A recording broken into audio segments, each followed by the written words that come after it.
ஏய் வா மச்சான், இங்க என்னடா பண்ற? பாஸ் நான் இங்க பீட்டர்.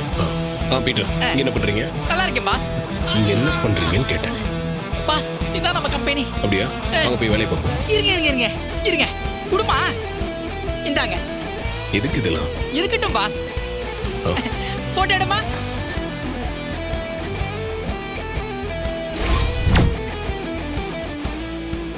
நாளைக்கு காலையில பேப்பர்ல வந்துடுறோம். அவ்வளவுதானா? போலாம் வாங்க. இருங்க இன்னொரு முக்கியமான விஷயம் பெண்டிங்ல இருக்கு. என்ன?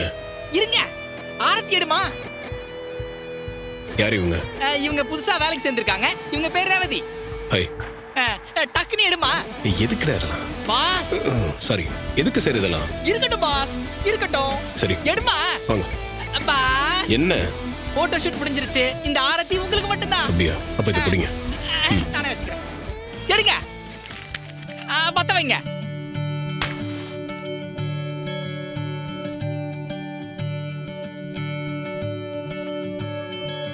எடுமா.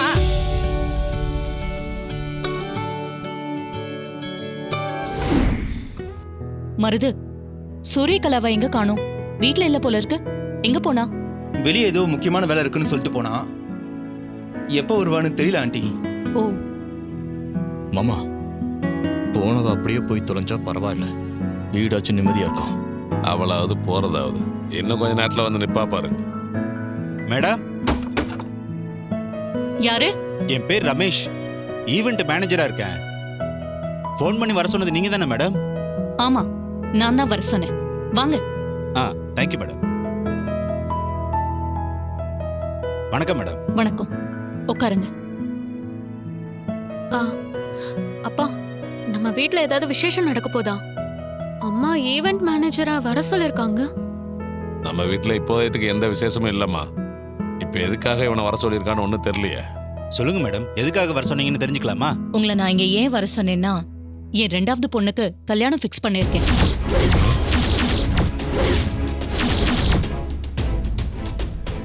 அந்த கல்யாணத்துக்கு வேண்டிய எல்லா ஏற்பாடுகளையுமே A to Z நீங்க தான் ஏற்பாடு பண்ணி கொடுக்கணும். அதுக்காக தான் உங்களை வர சொல்லியிருக்கேன். என்ன மாமா, அத்தை அதிரடியா எல்லா வேலையும் செஞ்சுக்கிட்டு இருக்காங்க. போற போக்க பார்த்தா கல்யாணத்தையும் யாருக்கும் தெரியாம செஞ்சு முடிச்சிருவாங்க போல இருக்கு மாமா.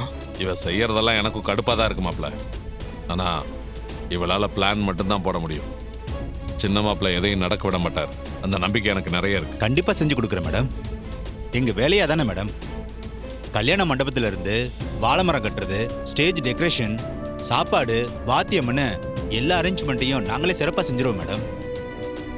நீங்க எல்லாருமே வந்து கல்யாணத்தை சிறப்பா சந்தோஷமா முடிச்சிட்டு போலாம் மேடம். மாமா, என்ன மாமா, அத்தை கல்யாணத்தை மதுரையில வச்சுக்கலாம்னு சொல்றாங்க. எல்லாமே பக்கவா பிளான் பண்ணி பண்றாங்க மாமா. உள்ளூர்ல வச்சா பிரச்சனைன்னு தான் மதுரையில வைக்கிறான்னு நினைக்கிறேன். நமக்கு தெரியாம என்னென்ன பண்ணி வச்சிருக்கான்னு தெரியலையே.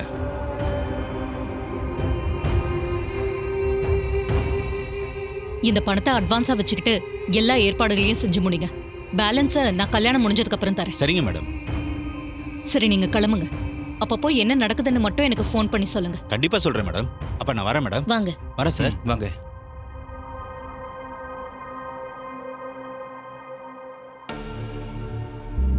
ஈஸ்வரி, ஏன் இப்படி தப்புக்கு மேல தப்பு பண்ணிட்டே இருக்கிற? ஏற்கனவே கல்யாணம் ஆன பொண்ணுக்கு மறுபடியும் 2ஆம் தரமா இன்னொரு கல்யாணம் பண்ணி வைக்க பாக்குறிய? உனக்கே அசிங்கமா இல்ல? அவளுக்கு பழசெல்லாம் மறந்து போச்சுங்கிற ஒரே காரணத்துக்காக உன் இஷ்டத்துக்கு என்ன வேணாலும் பண்ணுவியா? சின்ன மாப்பிள்ளையா தங்கச்சி பையங்கிறதுக்காக அவரை வெறுத்து ஒதுக்குறியே. அவரோட கால் தூசிக்கு ஆளாவனா இவன்லாம்? அவன் என்ன நம்ப வச்சு கழுத்தறுத்தது மட்டும் சரியா? உங்க தங்கச்சி பையன்தான்னு தெரிஞ்சிருந்தா நான் அப்பவே அந்த கல்யாணத்தை தடுத்து நிறுத்திருப்பேன். அவன் என்னை ஏமாத்தினத்துக்கு தண்டனையா நான் இந்த கல்யாணத்தை நடத்தி வைக்கதான் போறேன். இதை யாராலையும் தடுக்க முடியாது. சும்மா பைத்தியக்காரத்தனமா பேசிட்டு இருக்காத. இதெல்லாம் சட்டப்படி குற்றம், தெரியுமா உனக்கு? போலீஸ்ல கம்ப்ளைண்ட் கொடுத்தேன்னு வையே, உங்க எல்லாரையும் கூண்டோட தூக்கிட்டு போயிருவாங்க. ஓ, அந்த அளவுக்கு போவீங்களா? அப்புறம் நானும் யாருன்னு காட்ட வேண்டியதா இருக்கும்.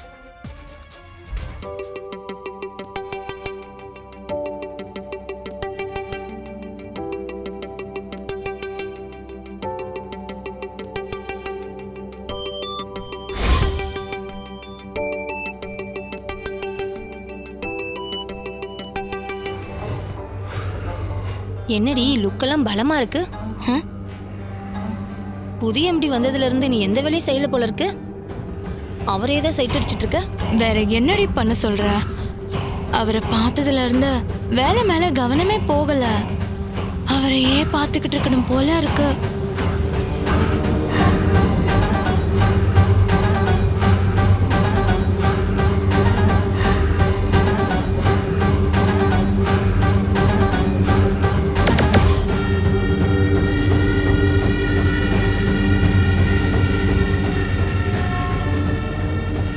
ஐயோ, ஏன் இப்படி கத்துற? கத்தாம எம்டி லுக் எங்க போகுதுன்னு பாரு.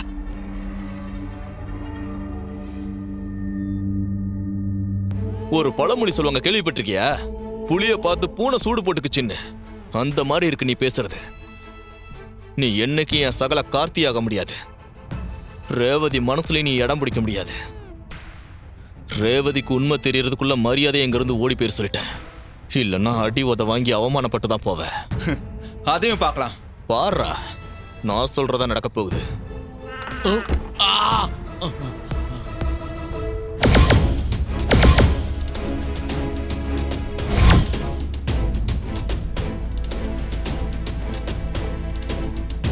ஐயோ பாத்துறானே, இப்ப என்ன பண்றது? ஹேய், நான் பேசுனதெல்லாம் போன்ல ரெக்கார்ட் பண்ணிட்டீங்களா? இதுக்கு தான் நீ என்கிட்ட வந்து பேச்சு கொடுத்தியா? நானும் இது தெரியாம எல்லாத்தையும் உளறி கொட்டிட்டேனே.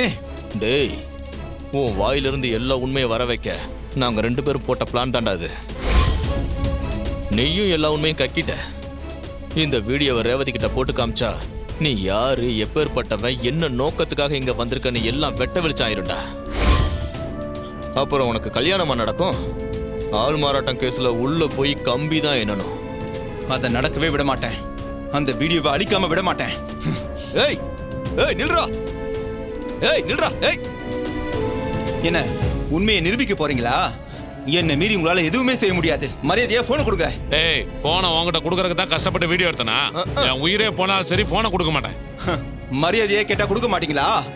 வேற மாதிரி கேட்டா தான் கொடுப்பீங்க. டேய், கொடுங்க. நீ எப்படி கேட்டாலும் சரி, உன்னை பத்தி என் பொண்ணுகிட்ட தோல் உரிக்காம விட மாட்டேன்டா. கொடுங்கன்னு சொல்றல. டேய், கொடுங்க. டேய், விடுறா.